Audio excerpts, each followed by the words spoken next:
Alright, welcome back to the commentary booth, everybody. I am Kill2. I'm here with Angel Hun. We have the third quarterfinal of Alliance Tournament 8 in front of us. Darkside on the left versus Dystopia on the right. Darkside have brought one Tengu, 3 Slipners, a Hurricane, a Scimitar, 3 Sabers, and a Thrasher. And for Dystopia, we have a Loki, Eos, 2 Rooks, Guardian, 2 Hounds, and 3 Purifiers. Hopefully Dystopia is able to at least coordinate their bombs all in the same direction this time. A similar setup that we've seen before, EOS using information warfare links to make those Rooks a little bit more effective. Darkside, not necessarily relative unknowns coming into this match, but they are an incredibly skilled team. Every match they've been in, they have executed very well. So we have quite a bit of range between the teams to start. We have Darkside came in most of their ships around 30k from the beacon at a totally opposite angle, 180 degrees from the Dystopia team, who came in at 50. Everyone in Torp range already. The Hurricane looks like it's going to be the primary. He was out in front leading the pack for Darkside, but the rest of the ships catching up quickly. A Rook on Dystopia taking some damage as well. He will, of course, tank an armor, so far nothing significant. Drones already out for the Dystopia team, not really much fear for them in losing them from an initial bomb volley. Still no bombs out from Dystopia, definitely waiting for Darkside to put them out. The Sabers are rushing in at almost at full speed into the Dystopia team. A little bit unwary of the doom that could meet them. And that Hurricane did go down for Darkside.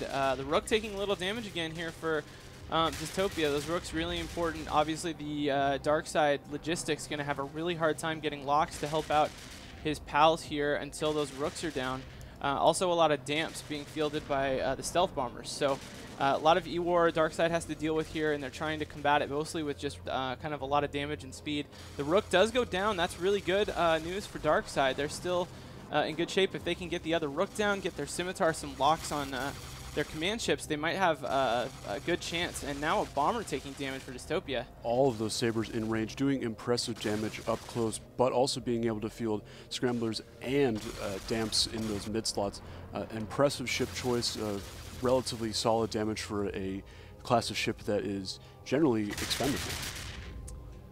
So this match, really close still. Slipner going down. They probably got another jam on the logistics. I saw him just pull back a tiny bit of shields. Now he's holding there just a little bit of armor, and he is down. So a huge chunk of their DPS out. 2 Slipners and the Tengu left. And damage has slowed now on Dystopia. They did take damage on several of their bombers. Their second Rook took some damage as well. It looks like a bomber is the thing they're trying to hit right now. Remember that Loki has the most likely the web subsystem, so he can keep a lot of these command ships in place. Ooh, another bomber down, huh? So now 2 armors down for Dystopia, leaving only 3 farm. That's a significant portion of Dystopia's DPS down without any bombs launched by them. So you are decreasing the amount of bomb volley damage that could possibly come later in this game. It's an interesting team. We're seeing another Purifier extremely close to dying. Without that second Rook on the field, it doesn't look like Dystopia can hold off the damage coming from those Sabers and Sleipnirs. Yeah, this is still a really close match, which is really kind of crazy. I don't think of this bomber setup as the type of setup that gets into close matches. It usually wins with all ships intact, or it can't hold off this this Minmatar onslaught and all the bombers go down really quickly. In this case, they're still hanging on. Reps being applied to Elise Randolph and that Purifier that's been taking some damage on and off for the last little while. While at the same time, this Darkside Slipner down to about a 3rd shields, which is not where he wants to be, but holding okay for now. Oh, and now the Rook taking a lot more damage. And the Rook goes boom. We see now the Dystopia team really unable to control the amount of damage coming in. Most of Darkside within close range, close enough now that those dampers are not going to take much effect. Even if they switch scripts at this point, there's really nothing to break their locks to make that targeting time dramatically increase. I believe I'm going to go ahead and call this match for Darkside at this point. The Sleipnir should be able to survive. They should be able to keep up with the damage incoming. I believe that actually that Hound is going to go down next. I'm not sure why they wouldn't go for the Guardian, as it is really the center point of this Dystopia team. Yeah, I kind of agree with you. He may not be... oh, he is. He's right there in the center of the fight. I think you're right. The Guardian make a good target. That Slipner's still taking a lot of damage down into armor. Same with the Purifier on the Dystopia team, and I think that Purifier is, ooh, another rep. Nah, he is down. And some shields pulled back for the Slipner. So another kind of twist in favor of Darkside here. Only 2 bombers left, one of them getting hurt bad. Whoa, went down before the Guardian could even switch and put reps on him. So really bad news for T-Rex and the rest of Dystopia here. Just the command ship, Tech 3, and 1 bomber left. Darkside really showing how much they respect the DPS of those bombers and getting them out of the way very, very quickly, proving that they are, while they are incredibly powerful offensive weapons, they are generally paper thin.